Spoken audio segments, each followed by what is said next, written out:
नमस्कार। समय या भविष्य पर आज हम चर्चा करेंगे। हमारे ऋषि मुनि मनोवेगम अर्थात विचार या मन की गति के द्वारा प्रकाश की गति से भी तेज चलकर एक विशेष आयाम में पहुंचकर भविष्य की होने वाली तमाम घटनाओं को देखकर सामान्य जनमानस को सचेत कर देते थे।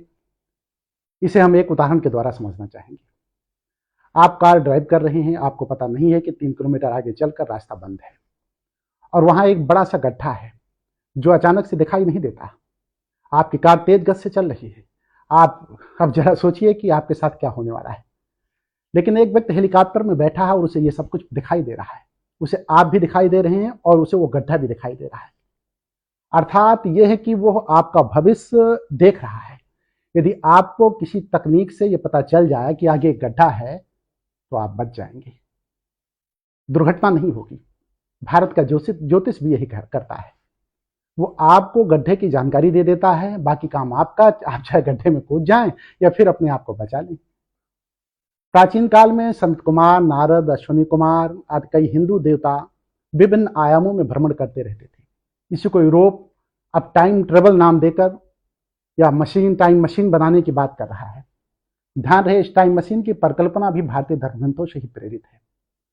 वेद और पुराणों में ऐसी कई घटनाओं का जिक्र आता है। उदाहरण के लिए एक घटना का जिक्र मैं आप लोगों के सामने करूंगा। महाप्रतापी राजा रेवत की एक अति सुंदर और शुभ लक्षणों से संपन्न पुत्री थी जिसका नाम रेवती था। जब राजकुमारी विवाह की योग हो गई तो महाराजा रेवत ने सोचा कि किसी योग्य वर का कुलीन राजकुमार के विषय में विचार करने के लिए उन्होंने सोचा कि शादी अच्छे से हो जाए। वो मन ही मन सोचने लगा कि ये कन्या किसके लिए योग्य होगी। कुछ समझ ना आने पर उन्होंने सोचा कि क्यों ना सृष्टिकर्ता ब्रह्मा जी के पास जाकर उनसे अपनी पुत्री के बारे में पूछा जाए, योग्य वर कौन सा रहेगा। इस प्रकार विचार करके राजा रेवत अपनी पुत्री रेवती को लेकर के ब्रह्मलोक को चले गए। ब्रह्मलोक में पहुंचकर राजा रेवत ने देखा कि ब्रह्मलोक में सारे देवता, गंधर्व, किन्नर, यक्ष, नाग उपस्थित थे।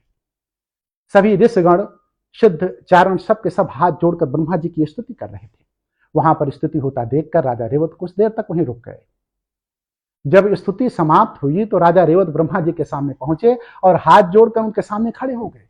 राजा रेवत ने अति विनय के साथ ब्रह्मा जी को अपनी पुत्री रेवती को दिखा करके कहा कि प्रभु, ये मेरी पुत्री है, विवाह की योग्य हो गई है। मैं इसके लिए एक सुंदर योग्य वर चाहता हूं मिल जाए और उसी को पूछने के लिए आपके पास आया हूं। इसलिए आप कृपा करके मुझे बता दीजिए कि अपनी पुत्री का विवाह किसके साथ में करूं। मैंने बहुत सारे राजकुमारों को देखा है किंतु कोई भी मेरे मन को भा नहीं रहा है। कुछ 2-1 राजकुमार जो है उसमें श्रेष्ठ कौन रहेगा, इसको आप बता दें। आप किसी ऐसे राजकुमार के बारे में बताएं जो कुलीन हो, सारे शुभ लक्षणों से संपन्न हो और मेरी पुत्री का ख्याल रख सके। राजा रेवत की बातें सुनकर ब्रह्मा जी मुस्कुराए और कहने लगे, रेवत, जिन राजकुमारों को तुमने देखा है वे सब अभी अब जीवित नहीं रह गए हैं।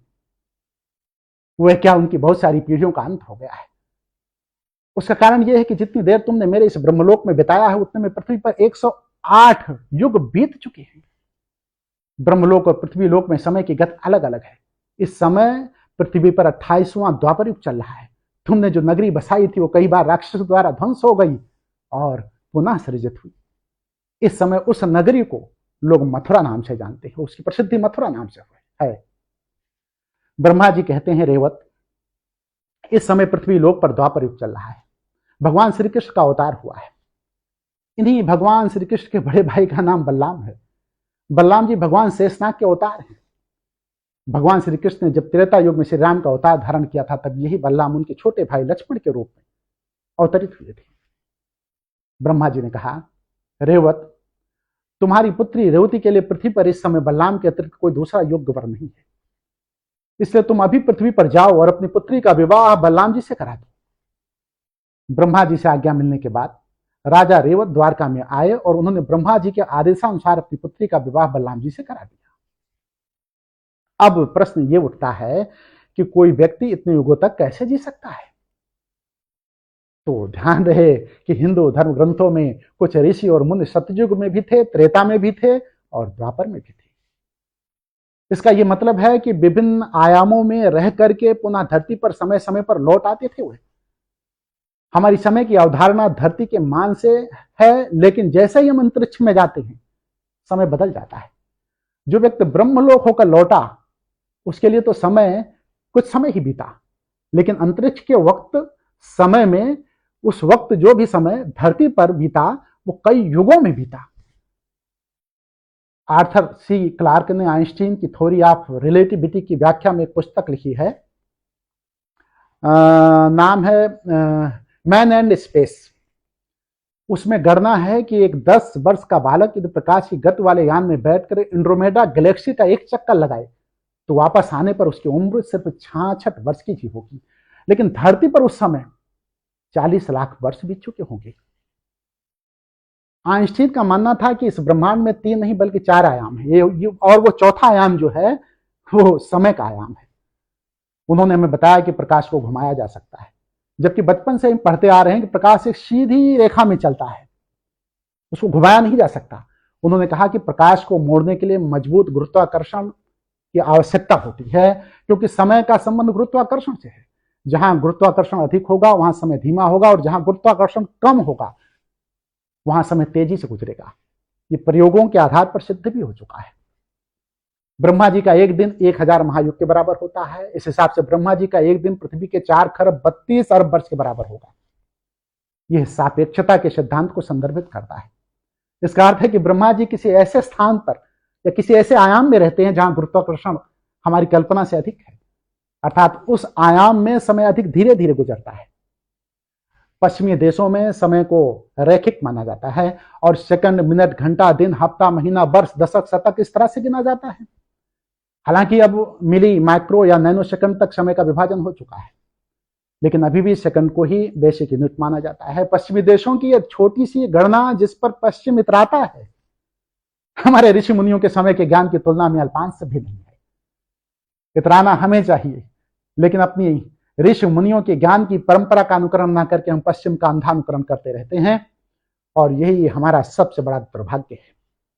भारत ऋषि मुनियों के समय को, जो भारत का ऋषि मुनियों का समय था, उसमें समय को चक्रीय माना जाता था, माना गया है। सूर्य सिद्धांत के हिसाब से समय का सबसे छोटा माप तृतीय है। एक तृतीय 1 सेकंड का 32,40,000वां हिस्सा होता है। आश्चर्य होता है कि कितनी गजब की गणना थी हमारे ऋषि मुनियों की।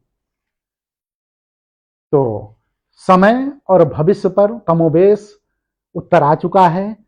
समय और भविष्य क्या है, ये ऋषि मुनियों ने हमें बहुत पहले बता दिया, और हम अपने ऋषि मुनियों के बताए गए आदर्शों पे, उनके संकल्पों के पर, उनके विचारों पर और उनके ज्ञान को अर्जन करते हुए उस ज्ञान मार्ग पर चलें तो शायद हमारा भविष्य और हमारा ज्ञान बहुत ही प्रकट होकर के उसका प्रकटीकरण बहुत तेजी से होगा। इसलिए हमें यह चाहिए कि हम पश्चिम देशों का अंधा अनुकरण न करके अपने ऋषि मुनियों के बताए गए तमाम सिद्धांतों पर चलें। बहुत बहुत धन्यवाद।